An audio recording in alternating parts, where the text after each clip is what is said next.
Welcome, ladies and gentlemen. Today we're going to be talking about the 2nd Panzergrenadier Division, which was created in the Cold War on the 1st of July 1956, and after the end of the Cold War, it'd be disbanded on the 31st of March 1994. It would serve as a Panzergrenadier Division all the way until 1970, which then it was turned into a Light Infantry Division, which was considered the 2nd Jaeger, but then back in 1980, it was reformed back into the 2nd Panzergrenadier Division.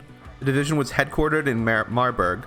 It'd be part of the 3rd NATO Corps, which included both 5th Panzer, which is a division we already have in the game, and also 12th Panzer. For its location in the front, it'd be right above the United States line and right below the Belgium line and British line. It was going to be one of the key elements in defense of the Fulda Gap, which is illustrated within the game. So, how does this deck perform overall? Well, it's actually a pretty amazing deck with some key weaknesses, but also some awesome strengths. Let's just start with the Logi tab. Logi tab's pretty standard, guys. You have a couple options for CV commanders. You get these type of, I can't pronounce it, but these Fulges. These things are awesome, fast, quick, cheap. You also get another alternative with 10 more points cheaper, but you know, not really recommended. A lot slower, as you can see, speed-wise. You get a big supply helicopter if you're looking for a lot of supply. I wouldn't recommend, though, in general. You obviously already have tons of different choices of supply. You get the M13, so not too much supply. You only get 500.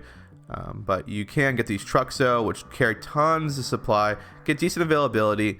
You also have a cheaper, even way cheaper option. But again, it's same availability, but just difference in armor. That's the point. This will take a lot more mortar shots, artillery shots, and survive. This gets hit by anything, it is gone. Infantry-wise, though, this is where things get a little bit fun. It is an awesome infantry tab. It's got Jaeger, it's got Panzergrenadiers, different variety. It's got different types of mortars. Obviously, you're going to want to bring the best mortar, which is the mortar 1A3 Milan. This thing has everything you could ever want. Tow vehicles. It's just an amazing unit. 19 penetration, really strong. These autocannons, too, for these mortars are absolutely devastating. They mow people down. Panzergrenadiers are just strong infantry. Look at the stats here. There's a different variety here because you obviously get tons of different types of guns. Sub guns or assault weapons, so you can kind of pick and choose, but again, they're all very elite. The one really unique thing in this deck that 5th Panzer, for example, doesn't get is the Fallschirmjäger elite infantry. They already have to be triple vetted. You get 4 per card. You get decent amount of cards, though. Like, you can get 3 cards. You can get up to 12 if you really want to. Panzerfaustes are nasty, 21 penetration, so they're penning any tank if they meet up with them. They're just strong infantry too, and with them being triple vetted, they just mow people down and they don't get suppressed that quickly. So that's that. You also get these Milan AT guns. These are okay. They're pretty expensive, so be very careful with these things. They have decent stealth, they have really good range, but again, their accuracy is actually not so great. If you want to actually get some good accuracy, you're going to have to vet them up a little bit. But even that, it's only an extra 7%. So, again, be very aware of these. They're very really cost. And they're only, can be used in specific locations. Otherwise, you get some other types of infantry squads. You get some pioneers, a little more EQC orientated. These guys are anti-tank, but they are, just a big squad of, infantry fighting vehicle. The pioneers, though, are must-take guys. These flame troops mow people down. And CQC, these guys are just nasty. If they get caught out in the open, they're going to get deleted real quick. But again, use them in the forest, use them in between towns. It's really fun. You also get some pioneers. These guys come from MG, a little bit more balanced. Satchels, again, really great for CQC. Satchels are really good right now in the game. They pretty much have instant throw. It's not like SD2 where there's a big delay between the throws. These guys can just keep throwing them, and they just delete enemy squads. What a lot of guys will do is they'll throw down smoke, and everything just becomes CQC at that point, and you just delete enemy infantry. Though they have no AT ability, so you need to pair them with some guys like the Panzergrenadiers or some, Jaegers. And that's the same thing with the pioneers as well. You need to pair these guys with some type of AT capability, or you're going to be in big trouble. You also get this recoilless rifle. I don't recommend. I think it's really garbage. Really expensive, actually, for what it is. Don't recommend. You also get some of these infantry, just rifles. I don't recommend them. They're really, really cheap, and you get a lot of them. So that's the choice. But again, I don't think it's worth right now. I think spam like that there's a time limit. It's not really worth at the moment. You also have another option. It's these guys, 4-man squad, 10 points. Again, not great availability. I wouldn't pick them at all. And it's just, yeah. Jaeger, though, are a must take, I think. These guys are awesome. 11-man squad. Come with an MG, Panzerfaust, lots of shots. Just a strong overall squad. So, leader-wise, though, you have some okay options for leaders here. Let's get a Jaeger Fewer, 4-man squad. Get this guy, another Jaeger squad, just nothing too much interesting. Then you get a Panzergrenadier leader. This is what I bring. These guys come with a red eye, so they have anti-air capability. So if they run into a helicopter or something like that, they can kind of protect you. Red eyes are absolutely terrible, and we'll get into that a little bit later. But anyway, these are a really strong unit. Panzerfaust, I do recommend bringing these. You also get the Pioneer if you want, but again, I think you just go the Panzergren. And that's the infantry tab, and it's an amazing infantry tab. I think it's really awesome, and that's going to be one of the strengths of this deck. Artillery-wise, you get some Mars here. Mars aren't very great, in my opinion. I think they're very terrible. You get some Lars as well. Again, another artillery that I think is terrible. You get these artillery pieces. These things are actually pretty good. If you have enough of them, you can kill some AA guns. But again, and they can do some counter battery, but it's just not great. Mortars are still, I think, good for smoke. But other than that, I think they're still kind of bad. The problem is they fire at such an arc that it's like, it's impossible not to get out of the way. Like, the other player has to be completely brain dead and not moving or paying attention to get any hits on anybody. Tank-wise, awesome. This deck is awesome. The difference between 5th Panzer is you get way more Leopard 1s, but you get one less card of Leopard 2A3s. But again, you still get 8 of them, and that is a plenty. And you get these Leopard A1s, and you get so many of them. You get 8 per card if they're double vetted, and then you get another 6 per card for the lower variant.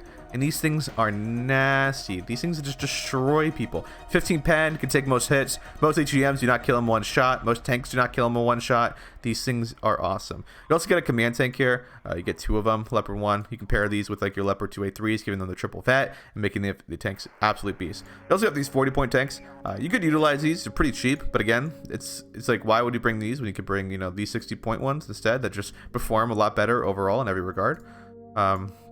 Other than that, you get this vehicle. This thing is, accuracy is not great. Look at it. I mean, you can increase the accuracy a little bit, 50%, and then 56%. That's just not worth like what you can get elsewhere. And then you also can get a Leopard 2A3 command vehicle. Again, way too expensive, 365 points. There's no aircraft that's not going to suicide in to kill this thing because it's like 100 points more than all the other cluster aircraft. Recon wise, pretty good variety here. You get the off colère, nothing to say here, just standard recon infantry, awesome. You also get some Jaeger off colère. These are must take. These things delete enemy infantry. They're 11-point squad. You only get 1 card, unfortunately. I wish you could get more. You get these this thing has no guns on it, so it's absolute trash. You get the Lukes. Everyone keeps bringing them. They're autocannons. These things are terrible. 50 points. And guess what? They won't kill anything. Like, infantry just doesn't get suppressed by them. They really need to buff the suppression of this thing to actually make it worth. Because honestly, this armor car is really expensive, and it just doesn't do the job. You also get some recon helis if you're looking for that. You get really good availability of them, 6 per card, which is actually pretty nice. You get this other type of recon infantry, but again, I don't really recommend. Why bring that? We can bring an off colère. Off colère can actually sit in a building with the MG and just pretty much mow down any squad trying to cross the open, which is actually pretty nice. You also get this squad too, another Jaeger off colère, just another type, Fallschirmjäger. So this is a better one. Actually, this could actually it's obviously cheaper, but you do, yeah, it's actually, maybe I should bring this. It's actually a lot better. You also get these vehicles. Again, I don't think these are worth. They're kind of like in this weird spot where like they can't kill anything, and they don't suppress quick enough to be reliable. And especially now that we're seeing a lot more cheap takes all over the battlefield, this can become a problematic vehicle where it's not getting the kills. But it's sweet looking, I'll tell you that. This is the biggest problem with this deck, guys. AA. You have no infrared AA except these terrible red eye, which are absolute garbage. The accuracy at the base vet is 35%. Triple vet, it is 43%. It's terrible. It's so bad. It's not even worth bringing them. The Gepards, though, have been buffed. They have increased range. These things delete aircraft, but you have to micro them extensively because there's going to be seed coming after your ass every freaking minute. So it's pretty easy to suppress these the Gepards, though, if you really work in a team game, coordinating with your other players or seeds. You can just delete this deck's AA capability. So that's what we're going to jump right over to the air tab to talk about how to counter that. First of all, your seed plane is awesome, but the Tornadoes, these are some of the best fighters in the entire game right now. They're not as good as F-15, but I think they're second to, that's the only thing they're second to. It's like, these things awesome. Carry 8 missiles, absolutely trash enemy fighters and clusters and seed planes.